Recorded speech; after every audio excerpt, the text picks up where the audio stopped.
Perkenalkan, nama lengkap saya Melkianus Pokamete, NIM 83822003047, Prodi Pendidikan Matematika 2B.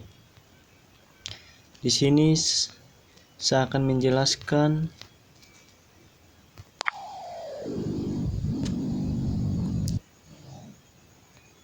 peran guru dalam kegiatan belajar mengajar.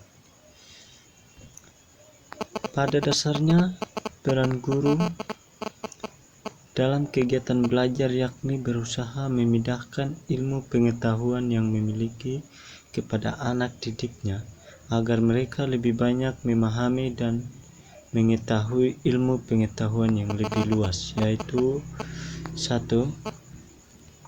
Korektor. Sebagai korektor, guru harus bisa membedakan mana nilai yang baik dan mana nilai yang buruk. Kedua nilai yang berbeda itu harus betul-betul dipahami dalam kehidupan bermasyarakat. Kedua nilai mungkin anak didik telah mempengaruhinya sebelum masuk sekolah. Yang kedua, inspirator. Sebagai inspirator, guru harus dapat memberikan ilham yang baik bagi kemajuan belajar anak didik. Persoalan belajar adalah masalah utama anak didik. Guru harus dapat memberikan petunjuk bagaimana cara belajar yang baik. Petunjuk itu tidak mesti harus bertolak dari sejumlah teori-teori belajar. Dari pengalaman pun bisa dijadikan petunjuk bagaimana cara belajar yang baik. Yang ketiga, informatori. Sebagai informatori, guru harus bisa memberikan informasi perkembangan ilmu pengetahuan dan teknologi, selain sejumlah bahan pelajaran untuk setiap mata pelajaran yang telah diprogramkan dalam kurikulum. Informasi yang baik dan efektif diperlukan dari guru. Yang keempat, organisator.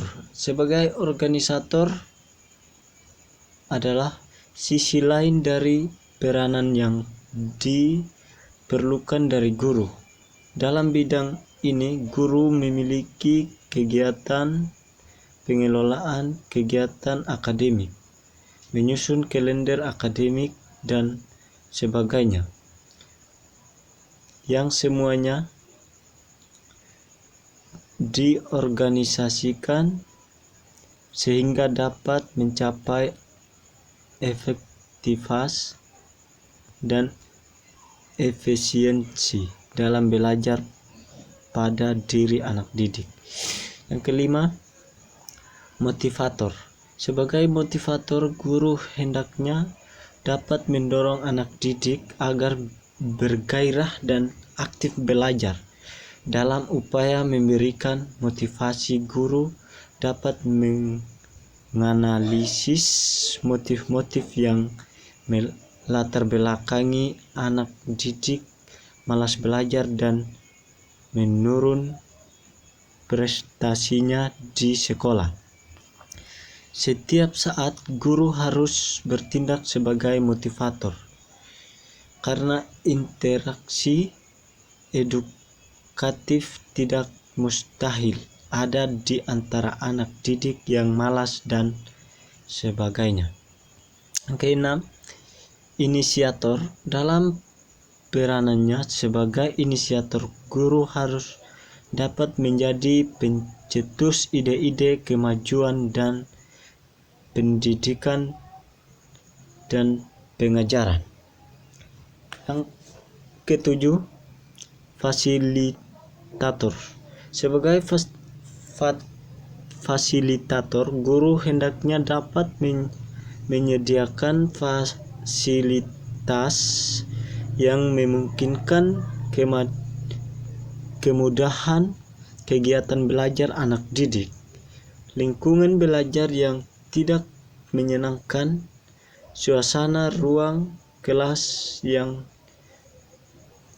pengap, meja dan kursi yang berantakan. Ya. Fasilitas yang kurang tersedia menyebabkan anak didik malas belajar. Yang kedelapan, pembimbing.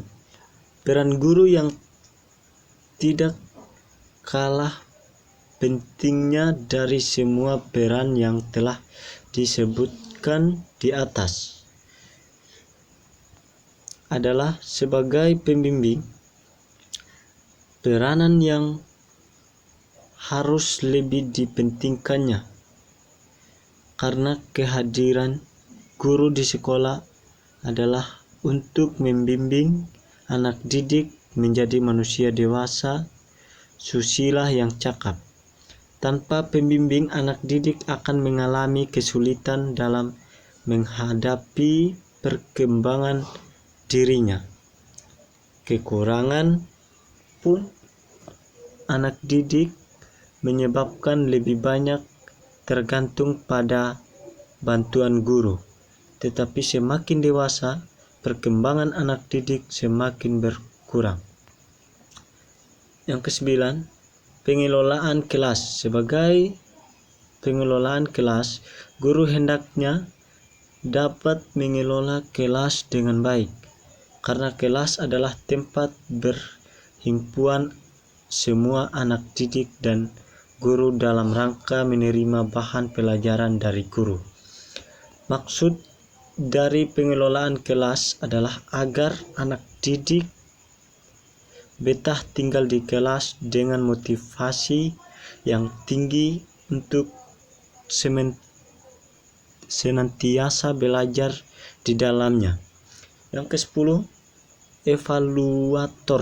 Sebagai evaluator, guru dituntut untuk menjadi seorang evaluator yang baik,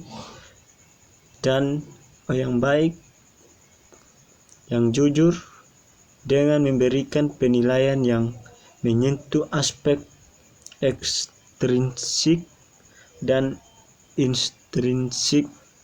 Penilaian aspek intrinsik lebih menyentuh pada aspek kepribadian anak didik. Menjadi guru yang menyenangkannya. Guru merupakan fitur masyarakat yang sikap dan perilaku baik menyenangkan ataupun tidak, akan tetapi menjadi sesuatu yang dicontoh oleh peserta didik. Menjadi guru menyenangkan bukan perkara mudah, namun tidak terlalu sulit bagi seorang guru. Hal ini lumrah terjadi. Pertama, memiliki sifat-sifat pendidikan yang mampu membangun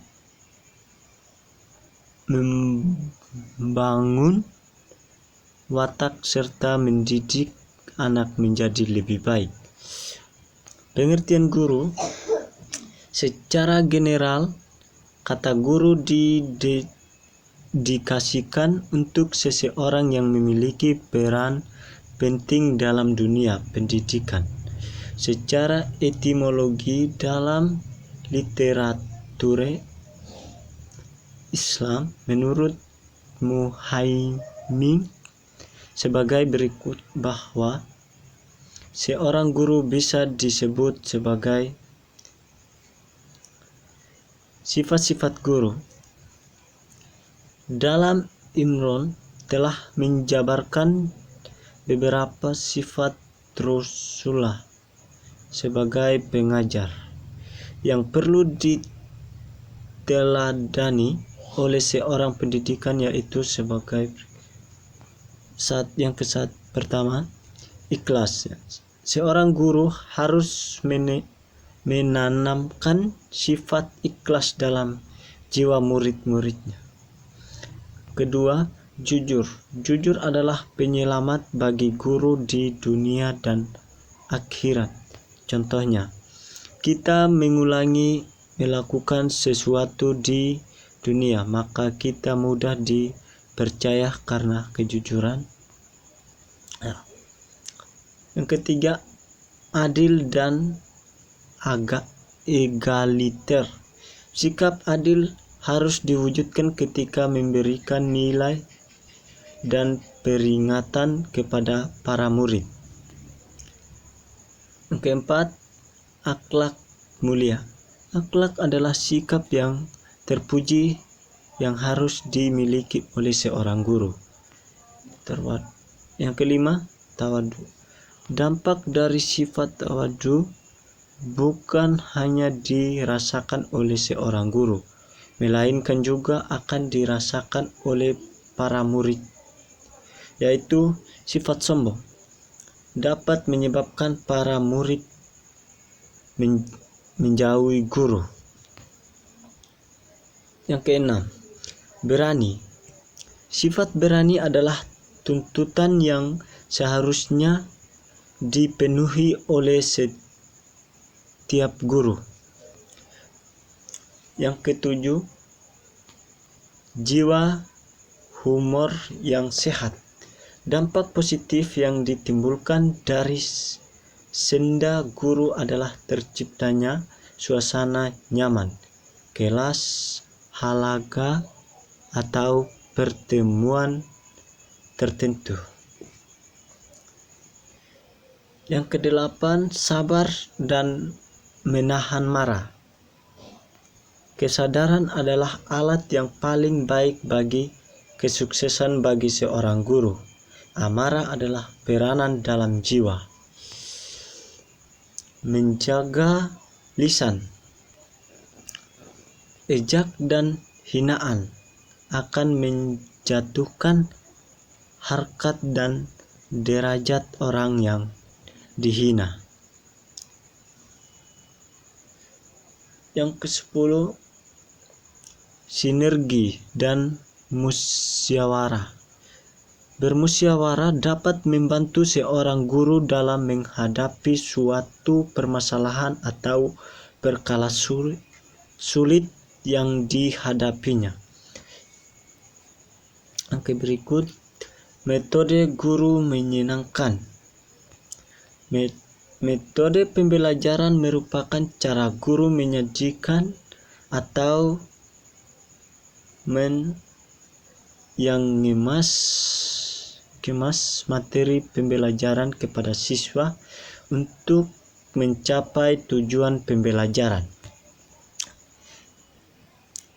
Ke-1, pengkondisian suasana belajar, learning conditioning. Meminta diam untuk mengingatkannya. Menyeru secara langsung.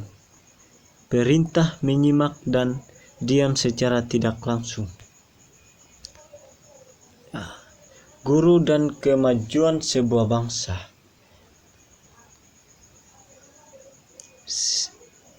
Sejatinya salah satu tolak ukur kemajuan sebuah bangsa yakni pendidikan. Begitu pentingnya pendidikan sehingga pemerintah bahkan membuat peraturan wajib belajar bagi anak 9 bahkan sampai 12 tahun. Namun untuk memajukan sebuah bangsa dari segi pendidikan tidaklah mudah. Banyak hal yang harus diperhatikan oleh pemerintah. Dalam artikel Yogyakartanes diungkapkan bahwa pendidikan sebagai moral dasar kemajuan bangsa.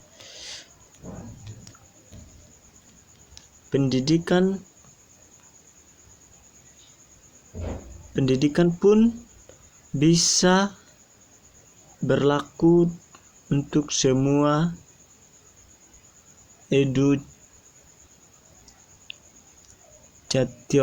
for all.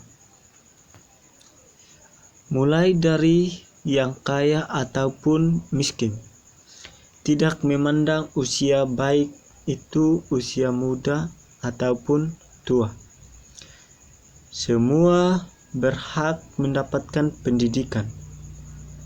Pembahasan konsep dan teori pendidikan selalu relevan dan memiliki ruang yang signifikan untuk dikembangkannya.